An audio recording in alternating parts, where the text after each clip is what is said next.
عورت کو تو انسان ہی تصور نہیں کیا جاتا تھا، اور کتنے مظالم انسانوں پر کیے جاتے تھے۔ آج جس انسانیت کا جو حوالہ دیا جاتا ہے، اس انسانیت پر کیسے کیسے ظلم اٹھائے جاتے تھے، کیسے کیسے جو ہے اللہ تبارک و تعالیٰ کی اس مخلوق پر جو ہے ظلم کے پہاڑ توڑے جاتے تھے۔ اگر ہم تاریخ سے واقف ہیں تو بالکل ہم بخوبی جانتے ہوں گے کہ کیا عالم تھا پوری دنیا کا، چاہے یوروپ ہو، چاہے ایشیا ہو، چاہے دوسرے علاقے ہوں، سب جگہ یہی حال تھا۔ یہ تو پیارے آقا صلی اللہ علیہ وسلم کو جب اللہ تبارک و تعالیٰ نے بھیجا اور ہدایت عامہ ہوئی، جب لوگ ہدایت پر آئے، صحیح راہ پر آئے، اس وقت پیارے نبی صلی اللہ علیہ وسلم نے عورتوں کا مقام یتیموں کے لیے، بیواؤں کے لیے، بے سہاروں کے لیے تمام جب وہ کیے، پھر پوری دنیا کے اندر دھیرے دھیرے معاملہ ہوا، بلکہ غلامیت کو ختم کرنے کی ابتدا ہی پیارے آقا صلی اللہ علیہ وسلم نے کی ہے۔ قرآن کریم کے اندر آپ اٹھا کر دیکھیں، احادیث اٹھا کر دیکھیں تو اللہ تبارک و تعالیٰ نے اور پیارے نبی صلی اللہ علیہ وسلم نے ذرا ذرا سے بہانوں سے غلاموں کو آزاد کرنے کی ترغیب ابتدا ہی سے کر دی تھی، ورنہ تو انسانیت کیا تھی؟ ایک انسان دوسرے انسان کو غلام بنا کر کے رکھتا تھا اور اس سے بیلوں کی طرح اور جانوروں کی طرح کام لیتا تھا اور ظلم و ستم ڈھاتا تھا۔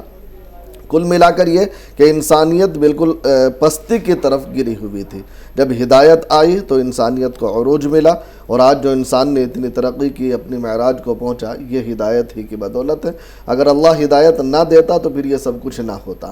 ہاں یہ الگ بات ہے کہ جب ہدایت ملتی ہے تو اس کا فیض دوسروں تک بھی جاتا ہے، اگرچہ وہ ایمان والے نہ ہوں، لیکن جو انسانیت سے انسانیت جب بڑھتی ہے، انسان اخلاق پیش کرتا ہے، دوسرے کو بھی مجبور ہونا پڑتا ہے، چاہے وہ جو ہے کتنا بھی ظالم ہو، لیکن ایک کے اخلاق دیکھ کر کہیں نہ کہیں اسے بھی ڈاؤن ہونا پڑتا ہے۔ تو یہی معاملہ ہے کہ ہدایت کے بغیر اس دنیا کا نظام صحیح چل ہی نہیں سکتا، اور نہ اللہ تبارک و تعالیٰ نے ہدایت کے بغیر اس دنیا کا نظام رکھا۔ جس دن ہدایت ختم ہو جائے گی، ایمان ہدایت سے ہی ہے، اس دن یہ دنیا ہی ختم ہو جائے گی، اللہ دنیا ہی کو ملیا میٹ کر دیں گے۔ تو اصل تو ہدایت کے بغیر چارہ کار نہیں ہے۔ اور صحیح بات ہے، ہمارا کام جو ہے پیغام پہنچانا، ہدایت دینا اللہ تعالیٰ کا کام ہے، اور اس کے اوپر تو آپ صلی اللہ علیہ وآلہ وسلم جب کبھی رنجیدہ ہو جایا کرتے تھے یا غم کے اندر آپ کو دیکھا تھا تو اللہ تعالیٰ تو کہتا تھا کہ آپ کا کام صرف پیغام پہنچانا، ہدایت دینا ہمارا کام ہے۔ اور دیکھ لیجئے، مثال پڑی ہے کہ حضرت نوح علیہ السلام نے کتنی دن تبلیغ کی اور کتنے لوگ ایمان کے اندر داخل ہوئے، سبھی کر، لیکن آپ صلی اللہ علیہ وسلم کی نے جو وہی 23 سالہ زندگی کے اندر تمام تر انقلاب برپا کر دیا۔ لیکن ہدایت ہمارا کام پیغام پہنچانا، اس کے اندر ہم سے بہت کوتاہی ہوتی ہے، موقع ملا تو اس پہ بات کریں گے، لیکن ہدایت دینا اللہ کا کام ہے۔ ایک مومن کے لیے کیا ہدایت ہے اس کے اوپر بھی بات کریں، دو کالوں شامل کر لیتے ہیں۔ ایک کوئی بچہ ہمارے ساتھ ہے، فرمائیے بیٹا کیا سوال ہے آپ کا؟ رمضان میں روزہ رہ کر نماز نہ پڑھنے کا انجام کیا ہے؟ ٹھیک ہے بیٹا، روزہ نہ رکھ کر نماز نہ پڑھنے کا انجام۔ جی بیٹا دیکھو، رمضان ہو یا رمضان کے بنا ہو، نماز فرض ہے، اور جو نماز کو چھوڑتا ہے اس کا ٹھکانہ جہنم ہے۔ بعض روایت کے مطابق 2,88,00,000 برس ایک حقب فرمایا حدیث کے اندر، ایک حقب کے معنی جو علماء نے تفصیل بیان کی ہے، 2,88,00,000 برس ایک نماز کے چھوڑنے کی وجہ سے ہے۔ تو روزہ ہو یا نہ ہو، نماز تو ہر حال میں پڑھنا ہے، اور نماز ہر حال میں فرض ہے۔ لیکن بہرحال اگر وہ روزہ رکھ رہا ہے، کسی وجہ سے نماز نہیں پڑھ رہا، تو کم سے کم روزہ چھوڑنے کے گناہ سے وہ بچ رہا ہے، لیکن نماز بھی نہیں چھوڑنی چاہیے۔ اور رمضان المبارک میں تو زیادہ اہتمام ہونا چاہیے، کیونکہ رمضان المبارک میں اللہ تبارک و تعالی شیطان کو قید کر دیتا ہے، نیکیوں کی بہار کر دیتا ہے، رحمت عامہ ہوتی ہے۔ ایسے وقت بھی اگر نماز کی طرف توجہ نہ ہو تو پھر وہ انسان کیا ہے یا مسلمان کیا ہے۔ اس لیے روزہ رکھنے کے بعد اور روزہ رکھے بنا بھی ہر حال میں، رمضان میں تو روزہ رکھنا فرض ہے تو رکھنا ہی ہے، ہر حال میں نماز کا اہتمام کرنا چاہیے، نماز کسی حال میں نہیں چھوڑنا چاہیے۔ ایک اور کال شامل کر رہے ہیں، محمد صاحب ہمارے ساتھ، فرمائیے کیا سوال ہے آپ کا؟ جی فرمائیے کیا سوال ہے آپ کا، اور میری آواز مل رہی ہے آپ کو؟ السلام علیکم۔ وعلیکم السلام، جی فرمائیے سر۔ السلام ورحمۃ اللہ۔ سر جی ہم نے یہ حج کے فارم بھر دیے، جیسے حج آف کمیٹی انڈیا سے، جی قربانی نے ہمیں وہیں قربانی کا اس نے آپشن دیا کہ تم اپنے آپ قربانی کرو گے یا تم ہماری طرف سے کرو گے، تو ہم نے ان کی طرف سے قربانی میں وہ یس کر دیا۔ تو وہ بتاتے ہیں وہاں جب وہ قربانی کرتے ہیں تو وہ صرف ڈیٹ بتاتے ہیں, ٹائم نہیں بتاتے. تو وہ کہہ رہے ہیں اب وہ کر نہیں رہے, تو وہ اس میں ہمارا کیا مسئلہ, اس کے بارے میں تھوڑا کب کروانا ہے حلق, اس کے پہلے قربانی ہوتی ہے نا, پھر بعد میں حلق ہوتا ہے جی. تو اس کی وجہ سے ہو جا پہلے قربانی, ہم نے حلق کروا لیا, قربانی ہوئی نہیں, تو اس میں دما واجب ہو جاتا ہے یا نہ, اس کے بارے میں تھوڑی جانکاری سی ہمیں آپ سے چاہیے.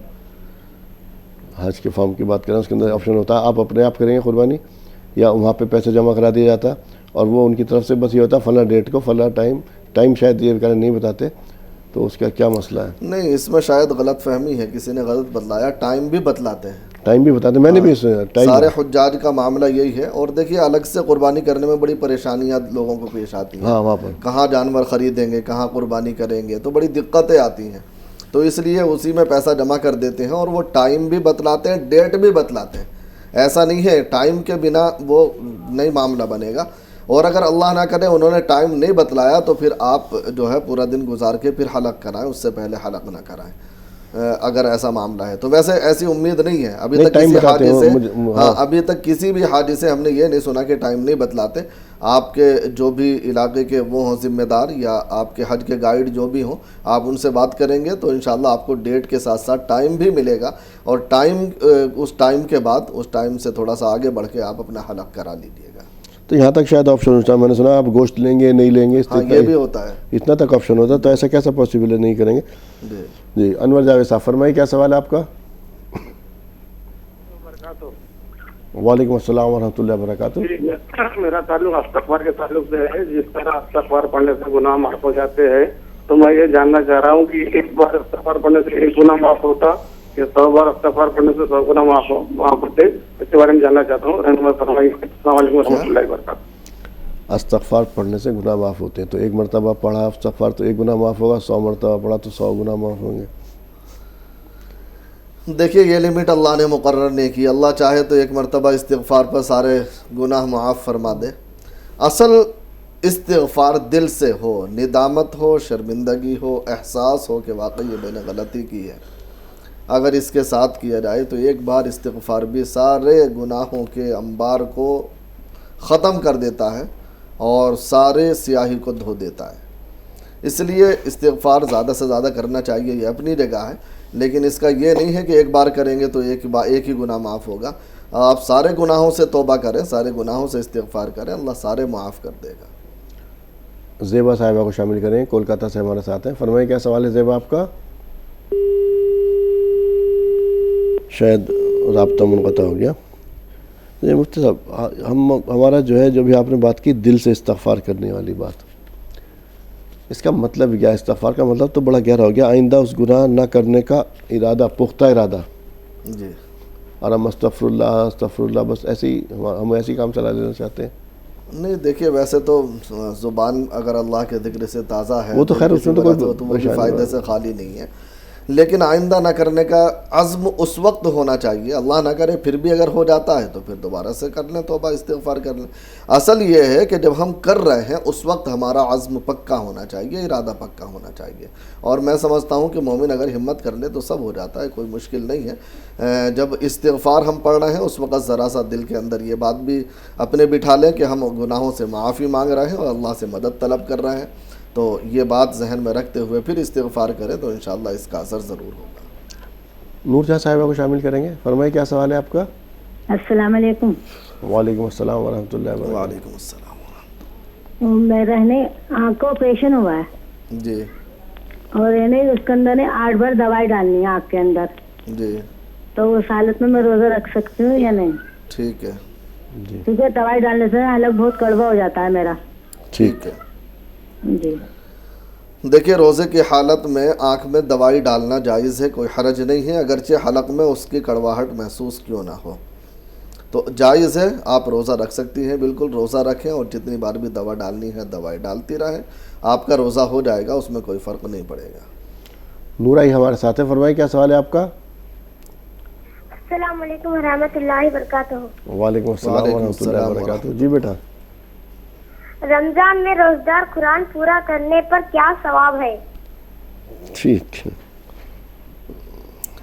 رمضان میں روزے دار روزہ پورا کرتا ہے، اللہ کی رضا نصیب ہوتی ہے، اللہ خوش ہوتا ہے، اللہ اپنے ہاتھ سے بدلہ دے گا اس بندے کو، اللہ جنت میں خاص دروازے سے اس کو داخل کرے گا، اللہ تعالیٰ بہترین انعامات سے اس کو نوازے گا۔ جو بھی روزہ رکھے گا اللہ کی رضا اس کو نصیب ہوگی انشاءاللہ تعالیٰ۔ اور کلام پاک مکمل کر رمضان میں کلام پاک مکمل کریں گے اس کا ثواب بھی انشاءاللہ تعالیٰ ملے گا۔ رمضان کا وہی ہے جو عام دنوں کے مقابلے 70 گنا ہے، تو قرآن کا بھی معاملہ وہی ہے کہ انشاءاللہ تعالیٰ اس کا 70 گنا اجر ملے گا۔ نہیں، ایک رمضان میں ایک پڑھ لیا تو اب 70 سال کا حساب ہو گیا۔ 70 نہیں، دیکھیے یہ تو بارہا کئی باتوں میں یہ بات آ چکی ہے، جیسے سورہ اخلاص کا ہے کہ 3 بار پڑھ لیں تو یہ قرآن کا اجر ہے، تو یہ قرآن کا بدل نہیں ہو سکتا۔ اسی طریقے سے کل بات آئی تھی عمرے کی کہ اگر کوئی عمرہ کر لے جو ہے رمضان المبارک میں تو ایک حج کے برابر یا پیارے نبی صلی اللہ علیہ وسلم کے ساتھ عمرہ کرنے کی سعادت گویا کہ اس نے حاصل کی، لیکن اس کا مطلب یہ نہیں کہ اس کا حج فرض ختم ہو جائے گا۔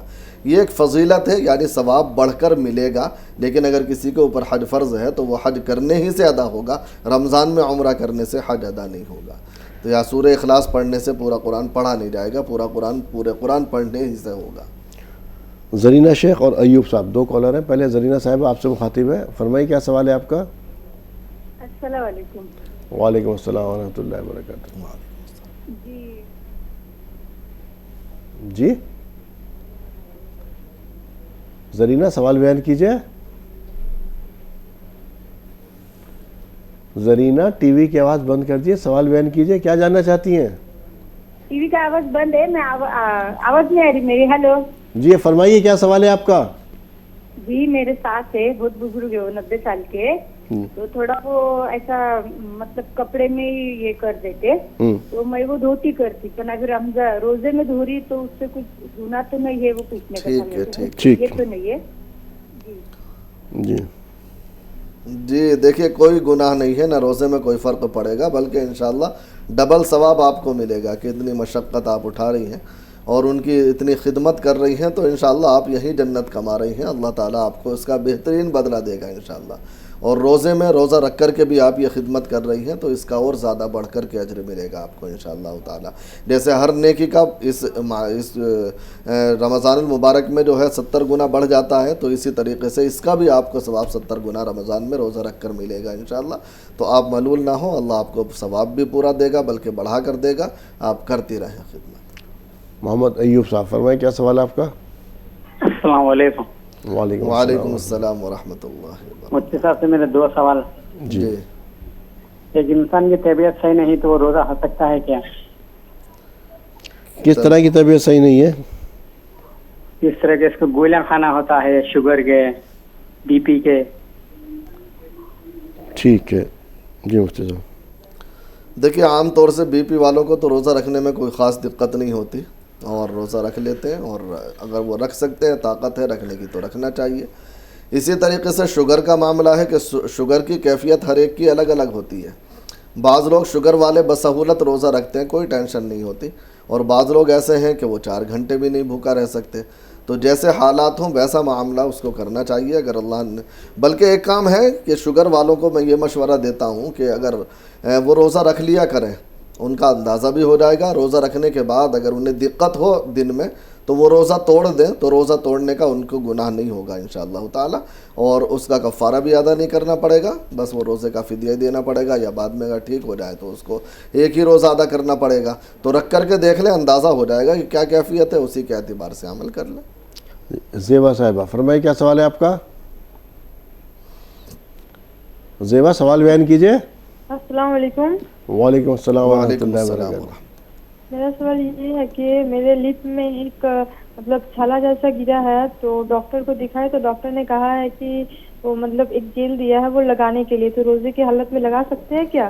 کیا دوبارہ بتائیے؟ تیل کہاں لگانا ہو؟ لپ میں، ہونٹ میں۔ ہونٹ میں؟